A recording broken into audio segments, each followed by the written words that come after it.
pemikiran Ki Hajar Dewantara. Dan materi yang kedua yaitu nilai dan peran guru penggerak yang sudah saya sampaikan sebelumnya. Jadi ada materi ketiga dan keempat yang belum sempat saya sampaikan, yaitu materi ketiga tentang visi guru penggerak dan materi keempat itu tentang budaya positif.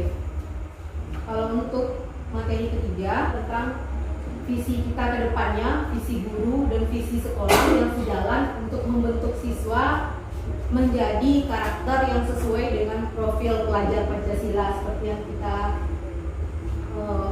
saya sampaikan sebelumnya, yaitu tujuannya itu membentuk pelajar atau siswa kita menjadi profil pelajar Pancasila. Keempat materi ini berkaitan, dan yang untuk materi ketiga itu tentang visi guru penggerak. Tapi sebelum kita mengingat kembali, sebelum kita masuk materi ketiga, kita coba ingat kembali melalui video ini. Kita coba renungi kembali tentang karakter itu bagaimana. Kalau yang diketahui orang banyak tentang kita hanya 12%, hanya 88%-nya hanya kita sendiri yang tahu seperti apa diri kita. Seperti itu juga dengan peserta didik, dengan siswa kita. Mungkin yang kita ketahui tentang peserta didik kita hanya sekitar 10 atau 15%. Sisanya kan kita tidak tahu. Kita hanya tahu melalui kebiasaan-kebiasaannya yang ada kita lihat di sekolah. Nah, itulah peran kita sebagai pendidik untuk membangun, menuntun anak supaya menggali potensinya yang tidak terlihat tadi. Nah, itulah peran kita sebagai guru agar kita sama-sama bekerja sama untuk menanamkan karakter sehingga nilai itu dapat tumbuh secara terus-menerus. Jadi tidak hanya bersifat tertentu saja. Mungkin mengingatkan kembali ya teman-teman tentang materi yang kedua. Jadi kita coba lanjut untuk materi yang ketiga, yaitu visi guru penggerak. Sebelumnya saya coba sampaikan dulu visi ini. Kita semua sudah mengetahui apa itu visi. Jadi sebelum kita mengajar atau memberi pembelajaran kepada anak, tentu kita semuanya punya visi, punya tujuan kita untuk apa anak ini, untuk seperti apa dia ke depannya. Jadi untuk mencapai hal-hal yang berkaitan dengan profil pelajar Pancasila, kita harus mewujudkan visi itu yang berpihak kepada anak. Jadi visi di sini dapat diwujudkan melalui penumbuhan hal-hal positif.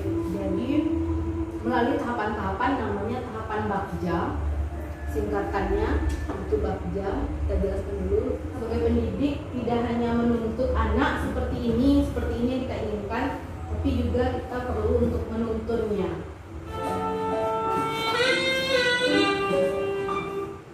Nah, di sini perlunya kompetensi seorang guru untuk memberikan motivasi dan mendorong siswa kita untuk aktif dalam pembelajaran untuk mewujudkan peserta didik, untuk mewujudkan visi kita tadi. Jadi visi kita apa? Kita inginnya murid ini seperti apa nantinya ke depannya. Tentunya kita ingin siswanya pintar tapi juga berkarakter terutama. Nah, ini akan kita wujudkan bersama-sama nanti melalui kolaborasi kita bersama dan juga sekolah, semua komponen sekolah terutama. Jadi hal ini dapat diterapkan melalui model inquiry apresiatif namanya.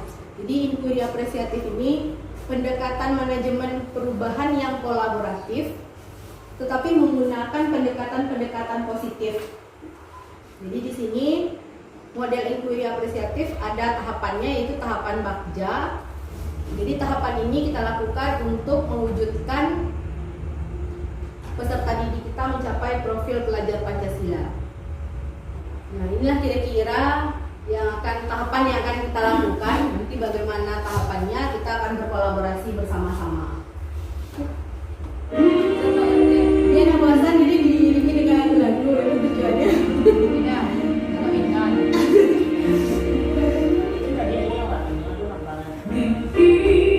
Untuk mewujudkan visi ini harus sejalan antara mewujudkan pemikiran PhD yang pertama, materi yang pertama, Merdeka Belajar. Kita harus wujudkan Merdeka Belajar. Lalu ada tahapan Bakja tadi, dan kita wujudkan melalui nilai dan peran yang sebelumnya disampaikan, nilai dan peran sebagai guru.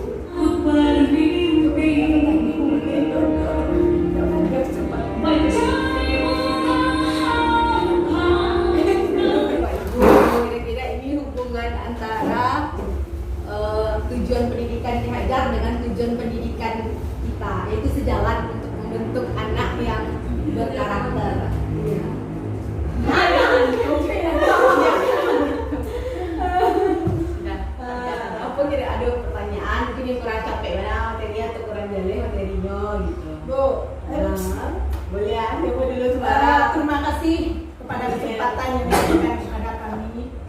Sedikit ada yang ingin kami tanyakan di sini. Apakah mampu kita akan menunjukkan bakat anak masing-masing itu sesuai dengan kebutuhan tadi? Masih barangkali itu yang memang betul ya. Saya coba langsung jawab ya Bu. Jadi disitulah kita nanti bersama-sama berkolaborasi bersama-sama. Bagaimana caranya menumbuhkan karakter dulu. Nanti bakat yang tadi mungkin melalui kegiatan-kegiatan yang lain. Nah itulah tadi kita butuh kolaborasi. Tapi sedikit banyaknya kita akan mencoba selalu seiring dengannya waktu berjalan. Kita selalu coba terus untuk mewujudkan bakat-bakat anak tersebut. Terbentuk dulu karakternya dari dalam dirinya dulu. Ada rasa ini maju dari dalam dirinya, baru bisa di PN yang lain. Kalau itu nggak bisa. Itu makanya ada dari anak tua. Intrinsik, nggak ekstrinsik. Kalau ekstrinsik nggak akan bisa nak berubah. Silakan Wida. Terima kasih sudah diberi kesempatan. Assalamualaikum warahmatullahi wabarakatuh. Waalaikumsalam warahmatullahi wabarakatuh. Ya, tadi ada penyampaian mengenai visi ya, visi tadi kan tentang tahapan belajar gitu ya. Tahapan belajar. Jadi yang saya lihat itu visinya itu kelasnya kelas 6 ya. Jadi apakah dari kelas 1 sampai kelas 5 yang belum membuat sebuah visi, apakah boleh disamakan atau masing-masing kelas itu berbeda visinya tergantung guru kelasnya masing-masing, atau kita samakan gitu, atau ada visi-visi sekolah kita ambil gitu? Ya. Kalau saya coba langsung jawab, kebetulan tadi yang saya tampilkan kan tugas sebagai guru penggerak. Jadi waktu itu kami tugasnya minta masing-masing guru penggerak harus membuat sebuah visi yang berpihak kepada anak, nanti itu diwujudkan melalui visi sekolah. Jadi visi sekolah kita buat tentu melalui visi masing-masing dari guru masing-masing. Ada nggak punya visi dari guru kelas masing-masing atau guru kan akan kita satukan nanti melalui visi sekolah. Nah, itu nanti visi sekolah yang akan kita wujudkan secara bersama yang lebih berpihak kepada anak. Nah, yang keempat itu tentang budaya positif. Nah, budaya positif inilah salah satu langkah kita untuk mewujudkan ketiga materi sebelumnya. Jadi kita wujudkan melalui budaya positif. Apa jelaskan kita lakukan sama apa itu cuma mimpi. Bahkan ada yang rasanya kita sudah lakukan itu sebelumnya. Dan kita ini yang diharap. Jadi budaya positif ini ada 6 materi. Materi pertama itu perubahan paradigma atau disiplin positif. Jadi budaya positif di sekolah ini sangat penting untuk mengembangkan anak-anak yang memiliki karakter yang kuat sesuai dengan profil pelajar Pancasila. Nah, untuk menciptakan budaya yang positif ini, sekolah perlu menyediakan lingkungan yang positif tentunya. Kalau tidak ada lingkungan yang mendukung, tentunya tidak akan berjalan dengan baik. Sekolah yang aman dan nyaman agar murid-murid mampu berpikir, bertindak, dan mencipta dengan merdeka, mandiri, dan bertanggung jawab. Kita sering mengaitkan disiplin ini sebagai suatu aturan yang tertentu yang baku pengontrolan, tapi menurut Dr. William Glasser dalam kontrol teori meluruskan miskonsepsi itu tentang kontrol tadi. Jadi ilusi yang pertama yaitu ilusi guru mengontrol murid. Kita merasa ketika kita mampu mengontrol anak itu sesuai keinginan kita merasa berarti saya mampu mengontrolnya, saya berhasil. Tapi ternyata itu salah, itu ilusi dari diri kita. Kalau anak itu tidak mau dikontrol, ya mereka tidak mau, tapi mereka yang menempatkan diri mereka untuk mau dikontrol oleh kita. Tidak, murid itu sendiri yang mengatur dirinya, mengontrol dirinya untuk mau diatur oleh kita. Nah, itu kira-kira yang ilusi kontrol murid. Jadi murid kan bisa memilih, saya mau nggak dikontrol, kan ada seperti itu. Jadi ketika kita mengontrol murid atau menyuruhnya kamu harus seperti ini, harus seperti ini. Kalau mereka tidak mau diatur, tidak mau mengatur dirinya sendiri kan tidak juga bisa. Jadi kontrol itu dari diri murid sendiri. Jadi kita tidak bisa mengontrol mereka tanpa mereka sendiri yang mengontrol dirinya dulu. Makanya kita harus tumbuhkan dari dalam diri intinya dulu. Jadi bukan dari duduk di situ, kalau tidak duduk di situ ada buku ibu cubi. Nah itu kan dari hukuman. Kalau dari hukuman kan dari ekstrinsik. Nah, yang kedua itu ilusi bahwa semua penguatan positif, efektif dan bermanfaat. Jadi murid banyak tuh apa orang tuanya ya, jadi kita kan sering bujukan misalnya ke anak. Nah, itu juga ilusi, namanya ilusi positif. Lalu ilusi bahwa kritik dan membuat orang merasa bersalah dapat menguatkan karakter. Kita kan sering membuat anak merasa bersalah. Ini ngerti waktu salah, wak kan iyo bu, wak salah bu. Betul kan anak merasa bersalah seorang. Nah, kita merasa apa yang kita lakukan itu benar. Ternyata itu menurut teori-teori itu tidak cukup benar. Ada lagi ilusi bahwa orang dewasa memiliki hak untuk memaksa. Nah, ini sering kita lakukan. Nah, stimulus ini, paradigma ini harus kita rubah. Jadi, kalau kita lakukan seperti ini kan akan ada menang dan kalah. Kita tidak ingin ada menang dan kalah, kita ingin menang dan menang. Nah, disiplin positif dan motivasi. Dalam budaya kita, makna kata disiplin dimaknai sebagai sesuatu yang dilakukan seseorang pada orang lain untuk mendapatkan kepatuhan. Kita cenderung menghubungkan kata disiplin dengan ketidaknyamanan. Ya Bapak Ibu? benar sekali Ibu. Kalaulah disiplin itu tidak nyaman ya Wak, pasti. Nah, ternyata itu salah, definisi itu salah.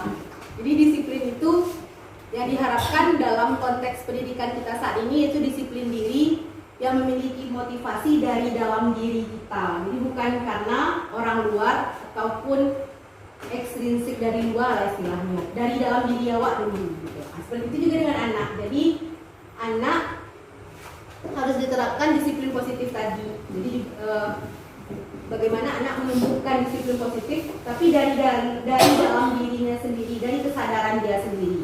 Kalau dia punya motivasi yang kuat dari dalam diri, pasti anak kedepannya akan lebih bagus lagi karakternya dan akan berlangsung untuk jangka panjang. Kalau sekedar diberi hukuman atau motivasi, pasti jangkanya jangka pendek. Disiplin diri yang dimaksud di sini adalah disiplin diri yang membuat seseorang mampu menggali potensinya sendiri dalam diri kita sendiri.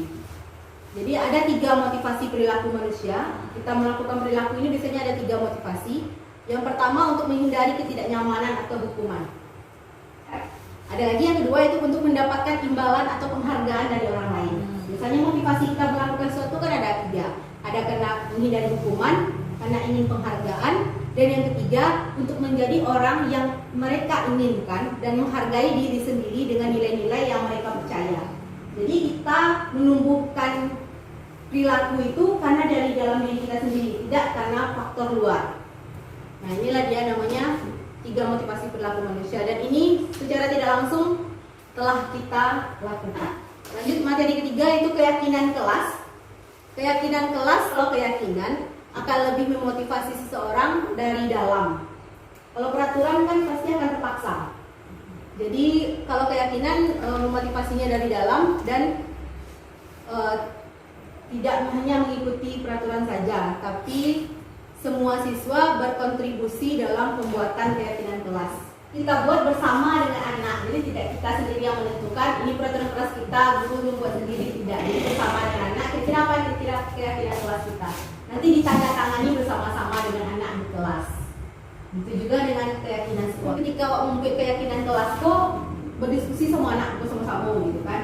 Apa kira-kira keyakinan kelas awak? Jadi jadian dulu keyakinan kelas itu awak sepakati bersama, awak hargai keyakinan kelas awak.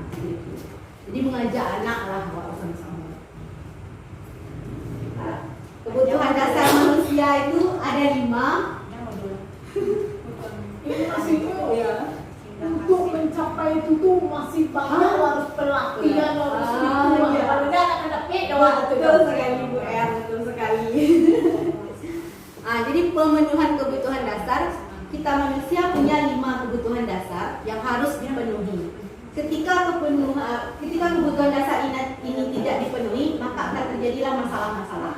Nah, 5 kebutuhan dasar manusia yaitu yang pertama kebutuhan bertahan hidup.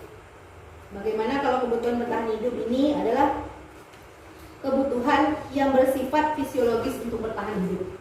Jadi kita misalnya butuh rumah, butuh makan, itu seperti itulah untuk bertahan hidup. Kalau cinta dan kasih sayang, kebutuhan untuk diterima. Kebutuhan kita bagaimana kita dapat bersosialisasi dan dapat diterima oleh orang lain. Lalu penguasaan atau kebutuhan pengakuan atas kemampuan. Ini maksudnya kalau penguasaan ini kekuatan kita untuk mencapai sesuatu. Jadi ingin diakui, ingin diterima, ingin berprestasi, nah itu penguasaan. Lalu ada lagi kebiasaan, kebutuhan akan pilihan. Kebiasaan ini yaitu kebutuhan dalam kemandirian, otonomi, dan mampu mengendalikan arah hidup seseorang. Ini yang kebiasaan. Kalau kesenangan ini kebutuhan untuk merasa senang. 5 posisi kontrol. 5 posisi kontrol ini sering kita lakukan. Yang pertama, kita sebagai penghukum. Kalau ada anak salah hukum.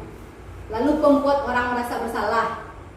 Ada anak misalnya tidak merasa bersalah nih. Dia nak terfikir dia awak macam dikiti doh, mau kota katuna kerja awak. Sehingga anak merasa bersalah nih.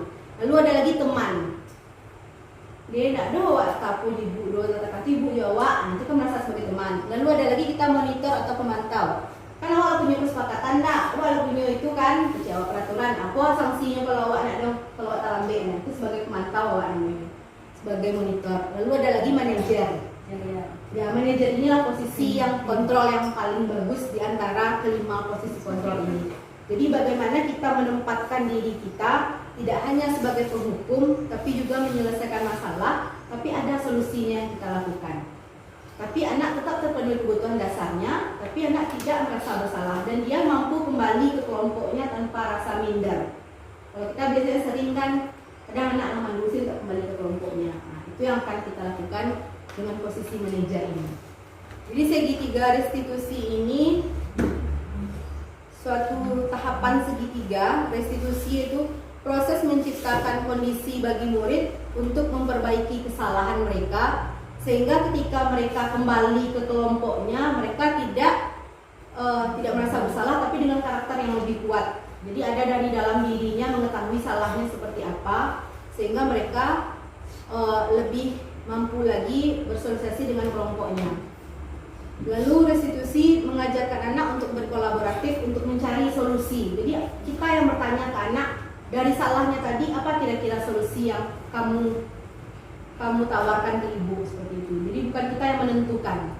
Jadi kalau restitusi ini juga membantu murid menjadi memiliki tujuan disiplin positif. Kalau hukumannya dari dia, kalau dari dalam dirinya dia minta seperti apa, berarti tentunya ini dapat memulihkan dirinya sendiri.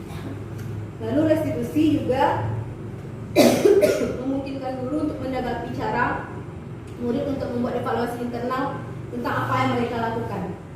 Jadi dia berusaha berpikir sendiri apa kesalahannya. Dan itu kira-kira budaya positif. Ada 3 tahapan, ada 3 proses. Yang pertama kita menanyakan keyakinan kelas yang awak buat tadi. Kita tanyakan dulu ke anak, masih ingat tidak keyakinan atas kesalahannya tadi. Jadi segitiga restitusi ini dijalankan ketika siswa terbentur sebuah masalah. Jadi kita tanyakan dulu keyakinannya bagaimana, apa anak ingat dengan keyakinan kelas tadi. Lalu kita stabilkan identitasnya. Maksudnya menstabilkan identitas di sini, setiap anak itu, setiap kita pasti pernah berbuat salah. Menanyakan keyakinan di sini maksudnya kita menanyakan ke anak apa keyakinan kelas yang telah mereka melanggar, keyakinan kelas dan mereka ingin menjadi seperti apa. Lalu ada lagi menstabilkan identitas. Seperti saya bilang tadi, setiap orang pernah melakukan kesalahan dan kesalahan itu biasa dilakukan. Lalu ada validasi tindakan yang salah, yaitu cara yang dilakukan anak untuk menebus kesalahannya tadi. Cara yang dilakukan untuk mendapat apa saja yang dia butuhkan. Nah, ini kira-kira segitiga restitusi. Jadi ketiga tahapan ini saling berhubungan ketika kita menyelesaikan suatu masalah kepada anak dengan cara seperti itu. Itu yang segitiga restitusi tadi. Jadi kita tanyakan dulu apa keyakinan kelas yang dilanggar, lalu bagaimana cara anak tadi, apa yang dibutuhkannya, bagaimana kedepannya seperti apa yang kamu lakukan jika kamu berbuat seperti ini lagi. Jadi kita yang menentukan, kita yang bertanya ke anak apa yang mereka butuhkan. Jadi bukan kita yang menentukan kamu salah ini salah ini seperti ini, tidak seperti itu. Nanti baru terakhir kita beri nasihat kalau memang kita butuh berikan nasihat. Jadi kita tidak hukum anak dengan rasa bersalah. Itu penggunaan segitiga restitusi. Wah, jadi sekarang salah dulu. Saya mulai dulu ya. Dulu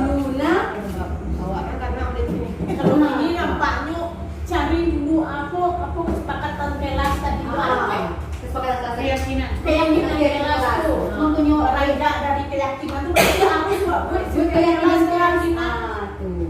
Kalau misalnya bisa langsung menerapkan ini, kenapa tidak? Kita coba menerapkan sekarang. Gitu. Jadi bisa kan awak Keyakinan kelas awak dulu. keyakinan kelas awak itu tanda tangani dia anak di bawah. Nah Bu, itu kan Bisa diterapkan. Ya, bisa diterapkan.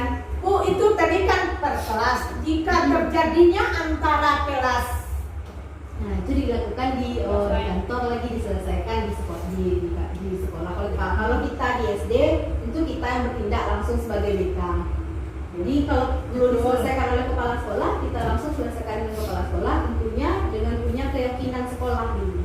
berarti itu harus awak mempunyai keyakinan sekolah. Berasal dari keyakinan kelas. Keyakinan kelas. Iya. Harus seperti itu. Iya, betul. Ya, seperti itu Bu. Kalau enggak tuh enggak Jadi kayak lanjut SD Iya, seperti itu.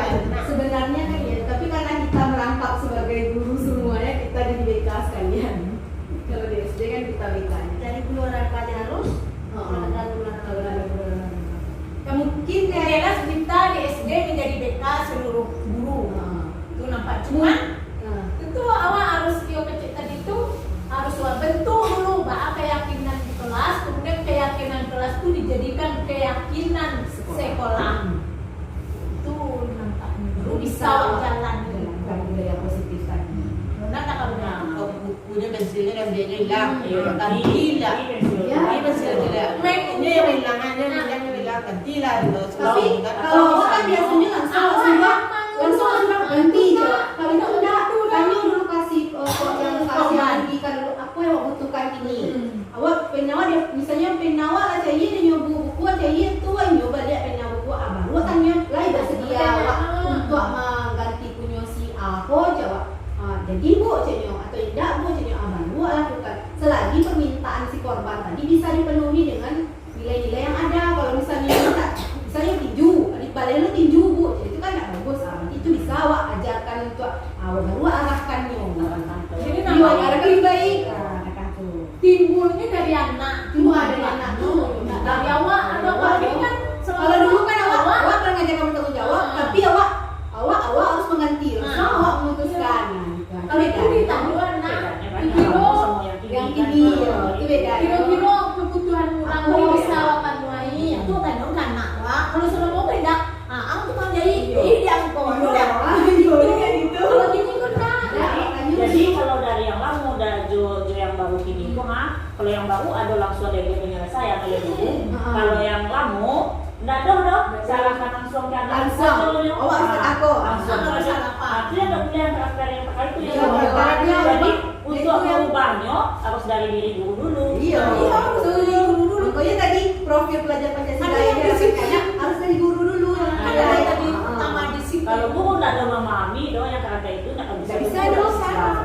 Wah, betul sekali. itu bakal ada jawab panjang kali kajian Ya. baru awak kuliah baru awak bisa menerapkan Modul 1 baru. Dua modul lain ya, enggak ada kan ya. panjang Dua awak modul tiga materi yang silakan. iya tapi Nilai-nilai Pancasila. kalau siswa karakter Pancasila. ya tapi kalau siswanya 30 aku itu lumayan Jadi pikirkan 30 itu dulu itu kayak dia mau berkembang Iya. pikiran awak doang. Nah, Ini itu orang kan kasih itu bukan kan paradigma perubahan tadi. lagi berubah Kalau tadi mau perubahan, kita asuh dari 2 orang siswa. itu Harus ketika harus ada yang lain. Cara awak harus sekali tinggi Nah, kita ibu-ibu kawan-kawan. Insya Allah kita usahakan bersama-sama. Insya Allah kita bersama maju Kalau- bersama. kalau Kita lah. bersama. tatap muka teknologi sebelumnya kan tidak bisa memahami karakter siswa. Selama kan ada Pandemi. di pandemi, awalnya dari mengenai dari saja itu bisa mengetahui Ibu cari anak dari Zoom aja ini. kita tahu karakter dari dalam diri. Tadi kan di pencet anak sekian persen permukaan Yang kita ketahui. yang 80%-nya Yang kita gali. Iya, itu kan kita gali. Itulah kira-kira. Insya Allah Sama-sama kita bergerak, sama-sama karena kita sama-sama nanti akan jadi guru penggerak. Kita sama-sama bergerak untuk maju.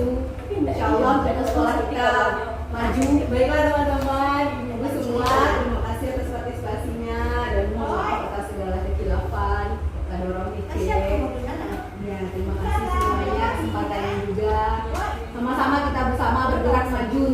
untuk sekolah kita ke depannya. Assalamualaikum warahmatullahi wabarakatuh.